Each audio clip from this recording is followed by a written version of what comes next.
Om Shanti. Welcome to Interview with the Raj Yogi. Apologize for the late start. And we'll just dive right into the reflection. Our topic is a peaceful diet. Sitting comfortably, eyes can be open if you choose.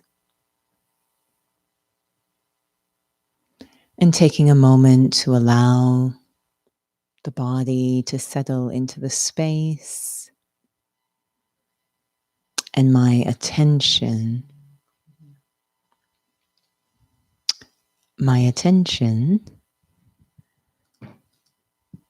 to also feel very much in this moment.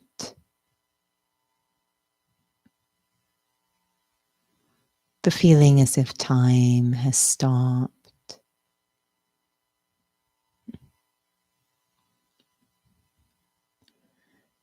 And also giving me the opportunity to observe with more clarity, with more care, what is going on in my inner world.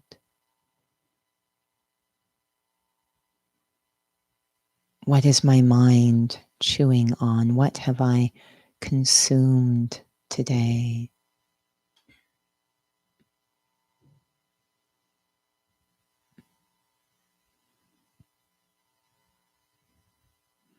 More often than not,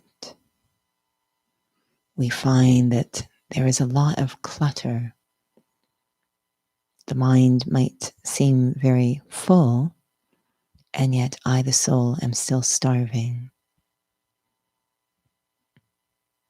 I've taken a lot in. My inner world is quite full, but have I been satisfied, fulfilled by what I've taken in?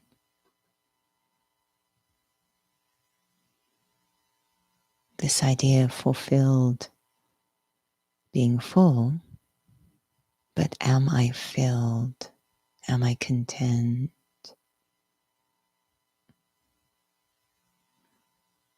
The realization that I need to have such care in what I consume during the day. A lot of things, situations, scenes, memories, ideas will flash through my mind. But picking what I choose to engage in, what I choose to consume, what will support maintaining inner peace. Om Shanti.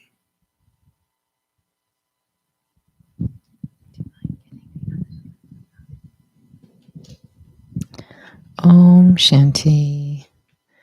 So thank you for those for joining. Apologies for being a bit late. We thought it was Thursday, so the extended 5 minutes for meditation would not apply for this evening. So thank you again for those who have joined. We have been examining the series of food for the mind, sustenance, and physical sustenance. And now we're transitioning to peaceful diet. And we've chosen these topics in this particular order for a reason. So if you haven't seen the previous sessions in Food for the Mind and the significance of the physical sustenance, what is quite interesting is just seeing how our mind is affected by what we think about and what that has looked like even in terms of what physical sustenance looks like. So it's quite a broad topic, I know, with the commentary that we just had about what diet of the mind is like and what our thoughts are like. So this peaceful diet, at least maybe you're just looking more in the physical sense. I think there was a class that you were actually facilitating quite a few years ago. Actually, I think it was called a peaceful diet. And it's interesting because for those who've taken the course, it's quite particular. We don't call it a vegetarian diet, and this is obviously going to be linked to the last two topics that we have been exploring. So, why peaceful diet?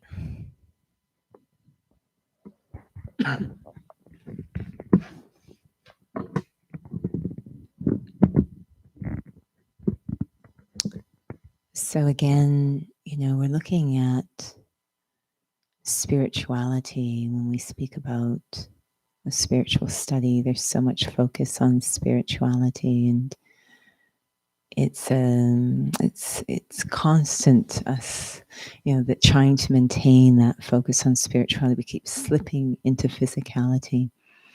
And when we talk about a physical diet, we tend to just think about the physical aspects of the diet, the types of foods.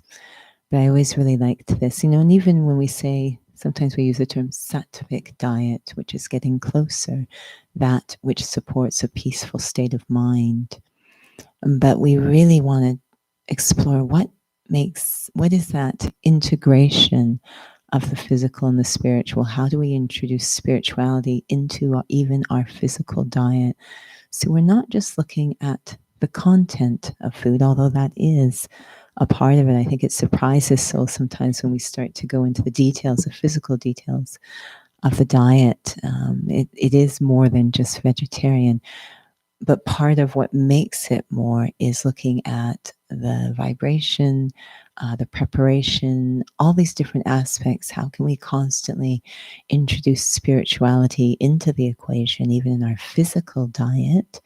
And also, what are peaceful foods? What are physically peaceful foods? So that's, I think, when things get surprising. And often, I've always enjoyed that example that was given, and we've talked about it before. It was at a BK center. They were doing a workshop on cooking in spiritual consciousness. And so the workshop involved, the participants were in one room observing the cooks who were displayed on the video screen. Those preparing the food, the yogis, were actually in the kitchen, and they had a direct video feed from the kitchen to the classroom. So souls could sit in the classroom and watch and listen. Actually, the listening part was really interesting. You often say, what is there to listen to? You're just watching them prepare food. So before the cooking portion started, the two yogis who would be preparing the food were in the classroom introducing the topic and, seeing if there was any questions before they started the food preparation.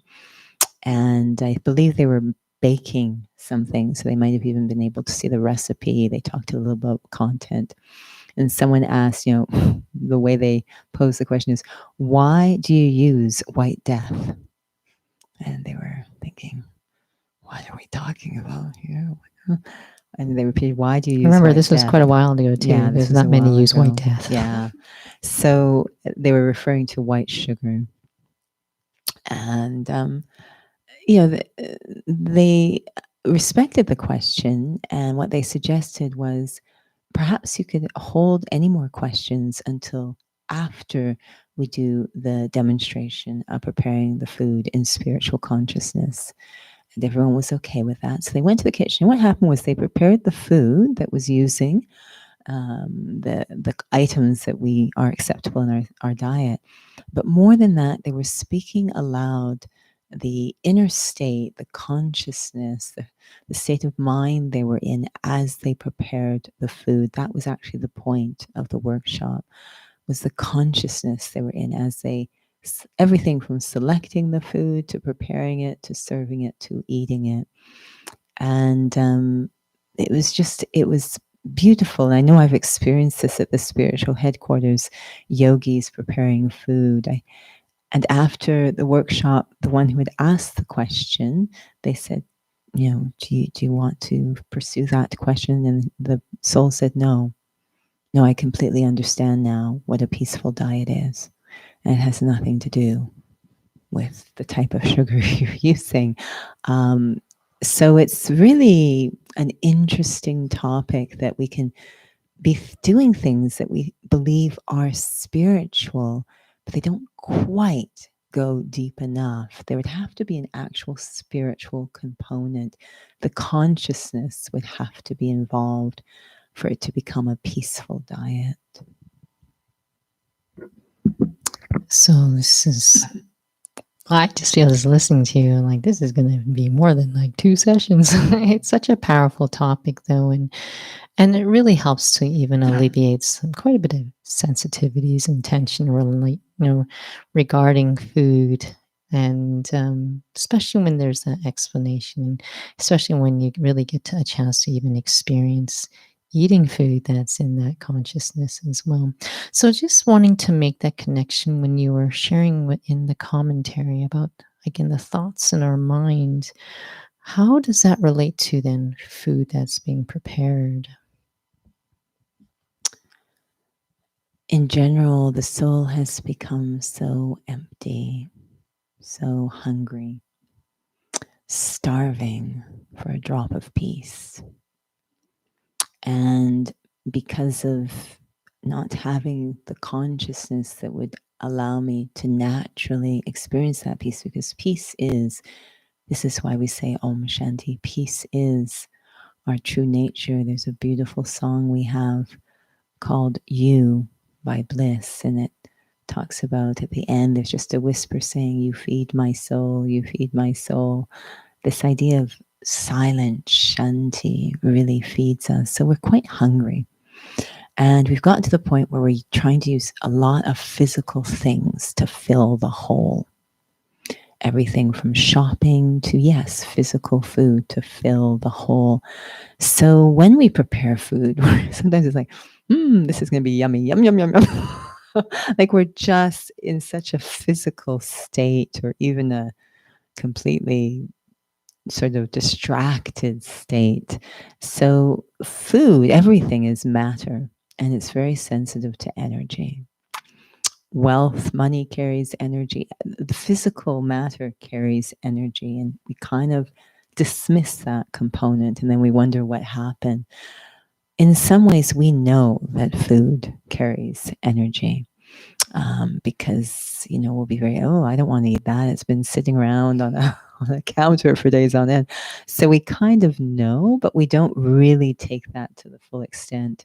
So the consciousness, I want to be able to deal with physical matter, and that includes food, whilst in a state of spirituality or truth, not in this kind of very hungry, desire driven. I'm not saying you don't prepare food when you're hungry. That's not what I'm saying. But when I'm in a body conscious state, my vibration is very, very different. And I'm putting that vibration to the food. So there will be nothing sustaining in that food for the soul, or I think even for the body. It just won't be sustaining. So I want to be able to actually put something in the food that will nourish the body, but also actually feed me, the soul. And the soul, I'm fed by vibrations. So I want to take a lot of care about the vibrations in the food. And, I'm remembering being in the spiritual headquarters one year, and we were taking a tour. They had just opened up their huge facility that feeds tens of thousands. Amazing, that scale, to still have care over vibration. And they really select the souls that are going to work in the kitchen. And I could just say it was the bread making department. And I remember being in the bread making department, and it was just it was such a beautiful vibration. It was, the only word I can use is nourishing. And I mean, there was bread everywhere, and I wasn't even hungry for the bread. It wasn't about the bread. There was something so nourishing in the atmosphere. And I know it had gone into that bread. And souls will eat the bread and they'll say, I don't know why this tastes so good. And it's that vibration. So it's something, it's really an interesting thing to experiment with and explore. what state am I, the soul, in as I'm shopping for the groceries? Whatever diet you're using, what state am I in as I'm shopping for the groceries, as I'm preparing the groceries, as I'm consuming that food? What state am I in? Because we are deeply affected by the vibrations. So it's what state I am in at various stages in terms of food or not food, basically. Yeah. Yeah. Sorry, go ahead. And so we had sort of touched this topic. You might have talked a bit more about it at the time, but just connecting it to tonight's session, that souls can be consuming a lot of food and yet still not feel very satisfied. There could possibly be a lot of nutrition in it, but it has a lot to seems to be to do with the state of the soul too. When you hear that souls are in depression, of course, some have eating disorders, like different things where just even physical food or even just physical possessions just isn't enough. Is it related to this piece of being fulfilled? Yeah, I really, really feel that it's that as spiritual beings, which is what we are, we're desperately seeking spiritual sustenance. And sustenance is such an important topic, period. Even physical sustenance, the body can't survive without it. So, but in general, what sustains, being able to sustain, is such an important topic. And how can I have a form of sustenance that is nourishing and nurturing and fulfilling? And it's very beautiful when you see souls start to take that step, even physically, when you see them start to embrace, a diet that is more nourishing and nurturing, even on the physical level. But we're looking even to add that spiritual layer to it. How can it have a nourishing and nurturing experience, even at the vibrational level? And I was remembering, I came into this practice about 6 years before my physical sister, and she is such a good cook.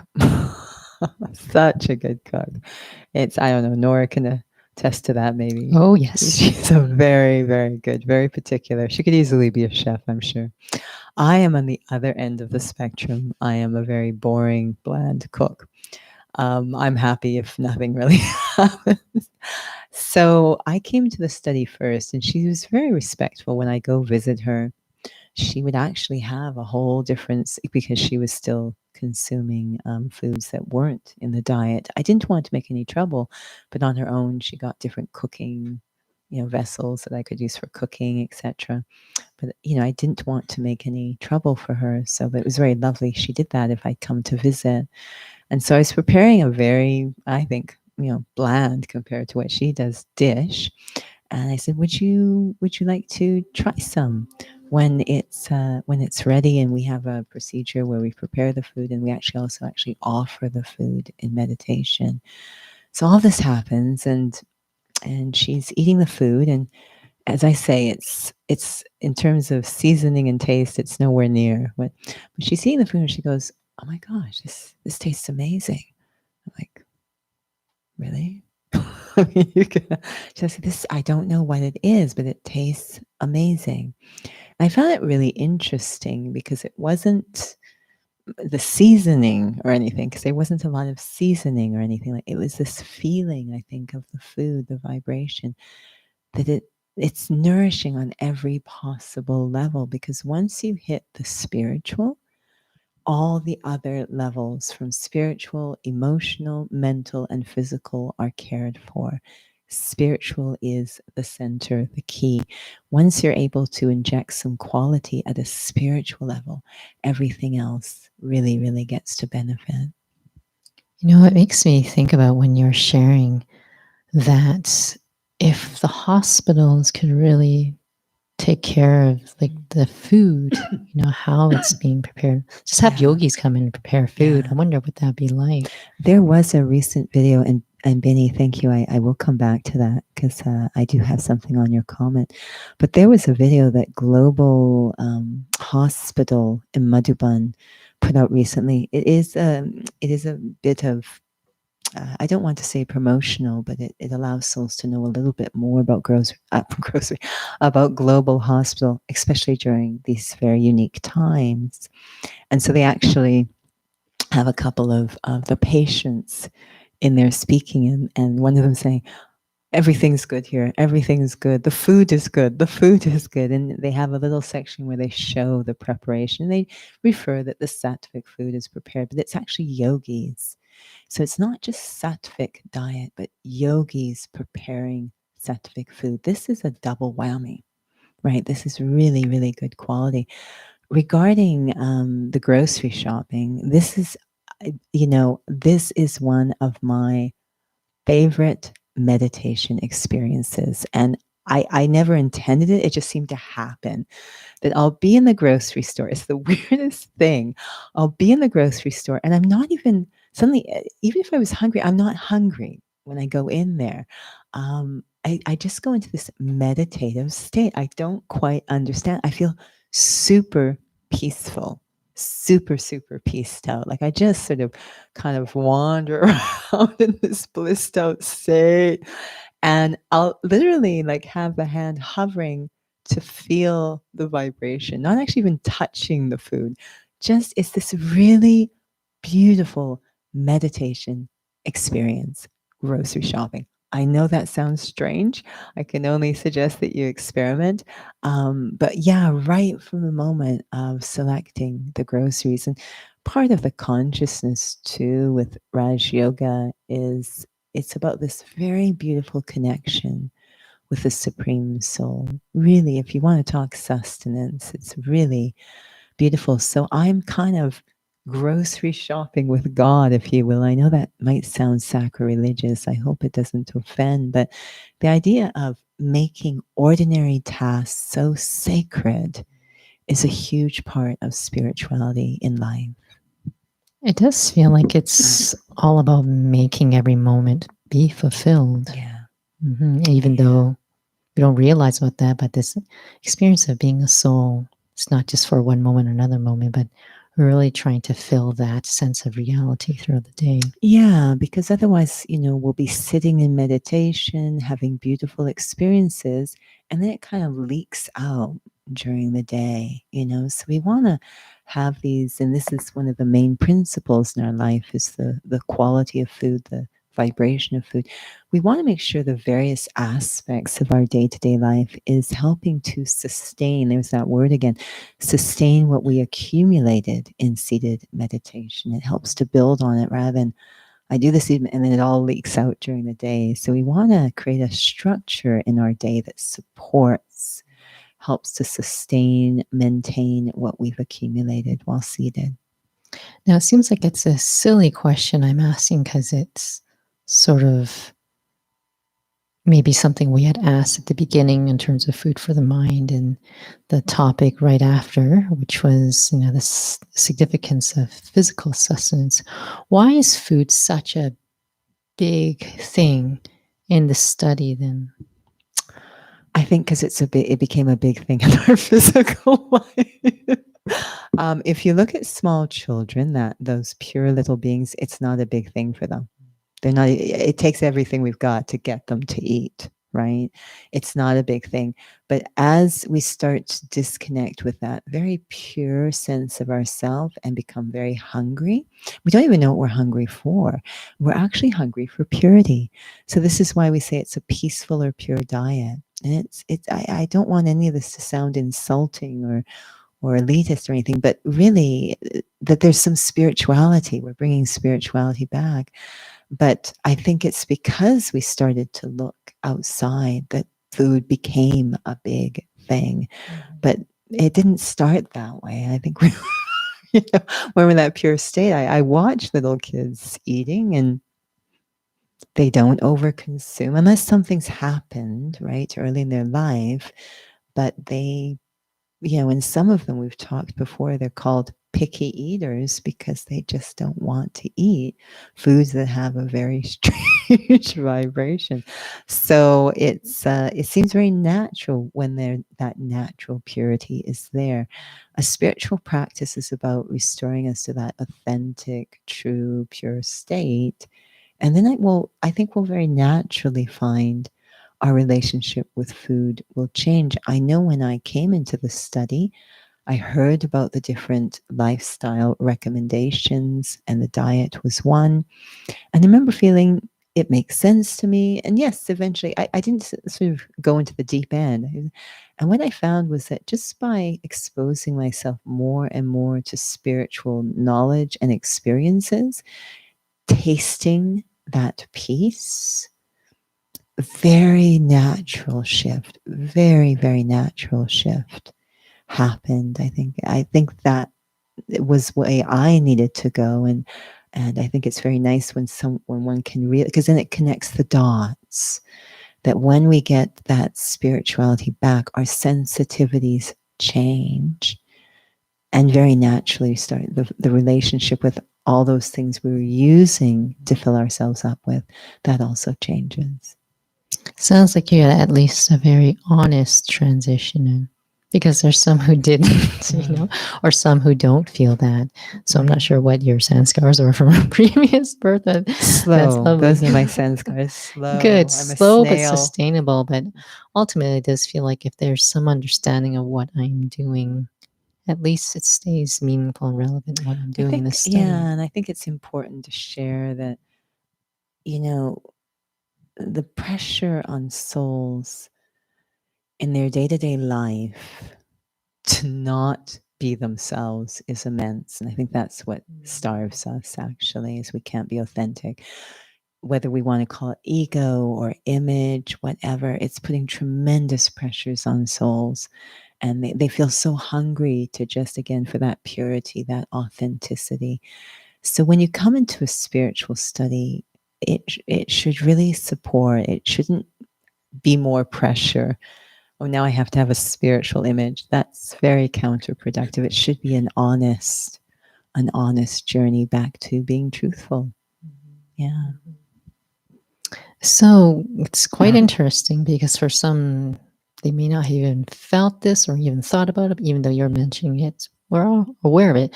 I wouldn't eat that. It's been sitting on the counter for so long. Or some say, I wouldn't eat that. I don't know who has handled that. But how does that work? I don't mean it in a scientific way, but just that vibrations, your thoughts can actually, get incorporated into food as you prepare. I always feel that we're a bit selective in terms of acknowledging our awareness of vibration, that when it serves us, we'll talk about vibration, and when it does not, So I think, again, everybody knows, actually. I don't think there's much I can add to it, that there is, it's all energy. Everything is energy, and energy is about vibration, frequency, wavelength. So spirituality is a very unique form of energy. We call it living energy. So it can be carried through thoughts and feelings. This chair can't do it because it doesn't think or remember. But as living energy, I can actually create vibration through these processes of thinking and remembering, etc. Vision, attitude, very powerful forms, carriers of vibration. So we know that vibration has an effect. We all know this. We just now need to acknowledge, yes, when I think a certain way, I can't be selective when I choose to acknowledge that vibration it's at work all the time. It's at work all the time. So when we're handling food, it's energy.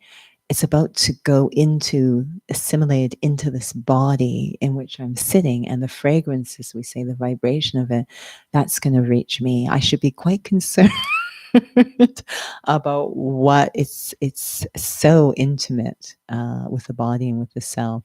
So as I am working with that matter, that energy, I can actually put a certain vibration into it with the state I am in, what I'm remembering, what I'm feeling, what I'm thinking. These carriers of vibration actually can affect this matter that then I will have an intimate relationship with because it's going into the body. So it's really a wonderful way to help the self, actually. And I know that there just the experiments on water, which explored quite in depth the power of vibration through thoughts and feelings. So then it's not just affecting me, the soul, it can actually affect the body too. Yeah, right. So body, huge amount made of water. So it's definitely the vibration and the state of it. It's nourishing to the body, nourishing to the self. That's fascinating. And I guess, why for some it might be obvious, but even though it's quite subconscious, but I think for some it's also like trying to see the scientific understanding of how that works, or it might be quite challenging because it's quite invisible, even though it's actually quite subconscious. When we mention about if you knew what someone's mood was like when they were cooking your food, I think on a deep level, they're like, I don't know if I really want to eat that.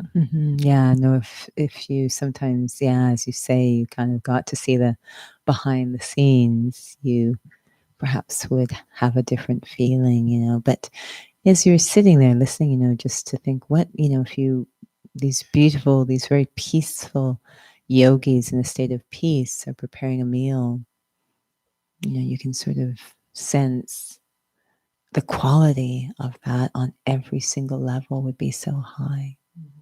And then there's that whole element, forget about grocery shopping, even deeper than that. In Madhuban, the spiritual headquarters, they do yogic farming where they grow their own food and they actually water the food with that yogic vibration. They have yoga in the areas where the food is being grown. And I've seen the results. It's crazy. They're not using any chemicals, but they will show what an unusual crop looks like and what happens after yogic farming. And it's incredible. So matter is energy. It's a grosser form of energy than us, the soul. So we're giving off this very subtle, invisible, and it's plants love it. Plants love it. So, stepping back just a little bit, when you were just talking about, just the kind of consciousness I am in when I'm cooking something, this might seem like it's a leap, but I'm going to try to mend that leap. In terms of things that people find that are of sentimental value, kind of reminds me of when you're talking when your your lovely grandma is cooking that apple pie, but why, when something is of sentimental value, put aside the attachment piece, but just that there's meaning behind something. It might be something silly, but kind of the same thing as if you're cooking something simple, but you're in a deep state, you're injecting something so much more than what is visible. Yeah, absolutely. That's really what we're exploring, is this secret part of the recipe that is beyond just the ingredients. The ingredients are important too because different foods have been acquired or prepared in different ways. Some are prepared in quite a violent way, so they're carrying that vibration of violence, or some have been prepared in a profit-driven way. Almost everything is so all those vibrations go into the food, because again, this is why yogic farming is so interesting. How is that food even produced? Right? It's going to carry the vibration right from the beginning of the chain. So, the types of foods, of course, is of concern, but we have examples of souls of those who have come into the study, and I know this sounds really fascinating. We'd have to have a session. They've come into it while they're in prison. And so they have no choice over the food that they're going to eat. It's not going to be sattvic. They have no choice. So, but still, just before they consume the food, they have a moment of yoga, of really deep peace, so that at least they can, even though they had no control over the type of food, the preparation of the food, they do have that moment where they can give that vibration to the food before they consume it. And so it's really a fascinating topic to experiment right from the beginning of the chain, the production of the food. It does feel like it really goes back to, maybe I'll use this phrase, but I'll step back from it too a bit more. consider myself to be a soul, but it's even trusting that there is actually power in spirituality and vibration. Yeah, I would say it's the greatest power.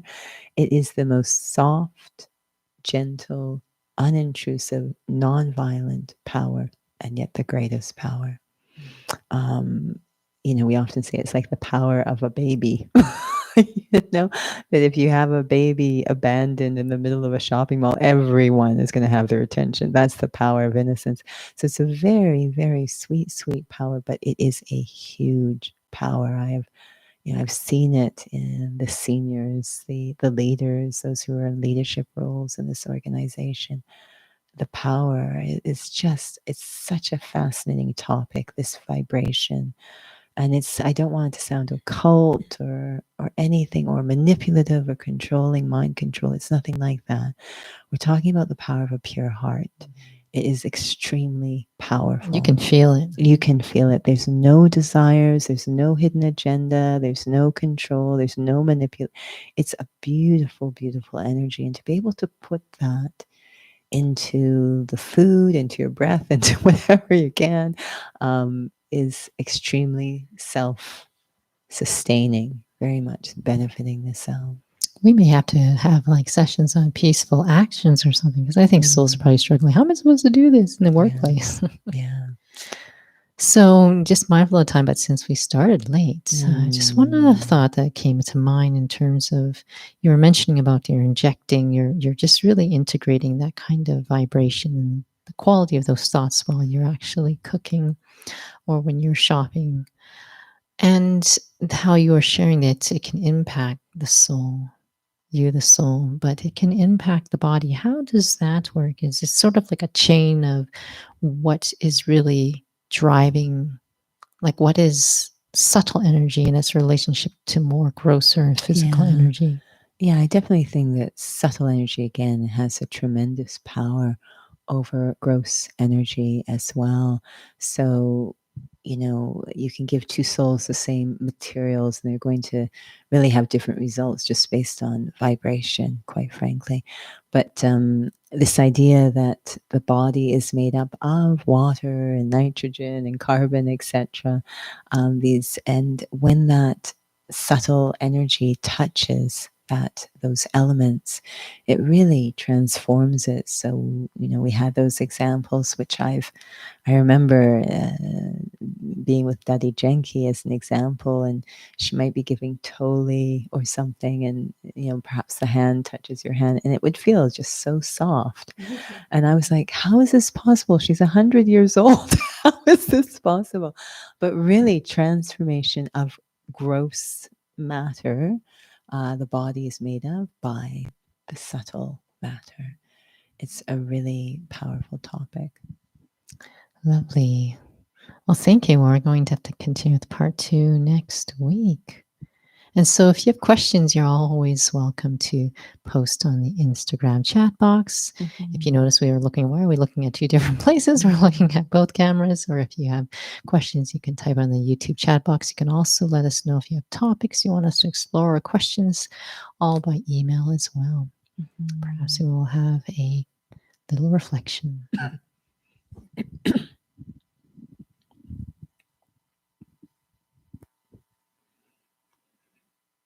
The spiritual journey begins when I start to recognize that there is me, the soul, and there is this body in which I sit, I express through. The relationship of the two, they are separate. I am separate from the body, just as a driver is separate from the car. Both the body and I, the soul, require sustenance to continue. What sustains the body and what sustains me? And can they be blended? Is there a way to sustain both at the same time?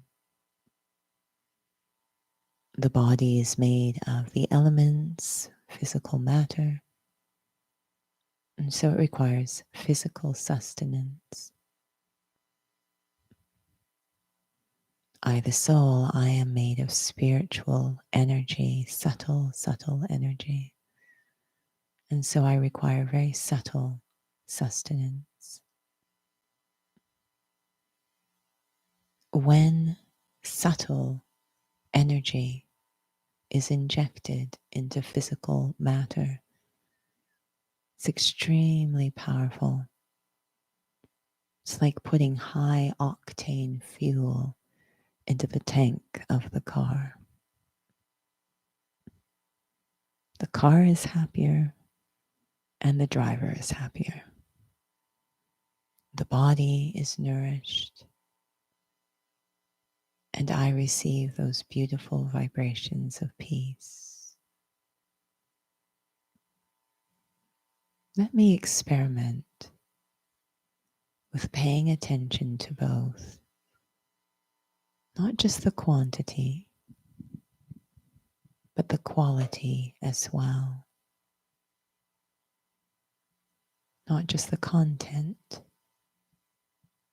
but also the vibration that's carried in that content. My experiments with conscious cooking, spiritual and physical sustenance. Om Shanti. Om Shanti. Thank you again for joining and for your patience. And so we will continue with part 2 next week. But just a warm reminder of some upcoming sessions we have. So, of course, we have Inner Fitness this Saturday, 2 o'clock, and the topic is mobility and stability. So that's at 2 o'clock. We have self-care sessions with Raja Yogi youths at 4 o'clock on Saturdays. But we have a very special session, which I'll ask Judy to share about on Sunday, June 20th. So June 21st is the United Nations International Day of Peace. Day of Yoga, which will be peaceful. International Day of Yoga. So that's the Monday. But on the Sunday, to celebrate that event, on Sunday, Brahma Kumari centers across Canada will be uniting to offer 8 hours of a beautiful, talking about vibration, a beautiful space online called the Healing Space. So there will be 16 yogis at any given time. When you come in, there's a Zoom link, and we will be posting that tomorrow.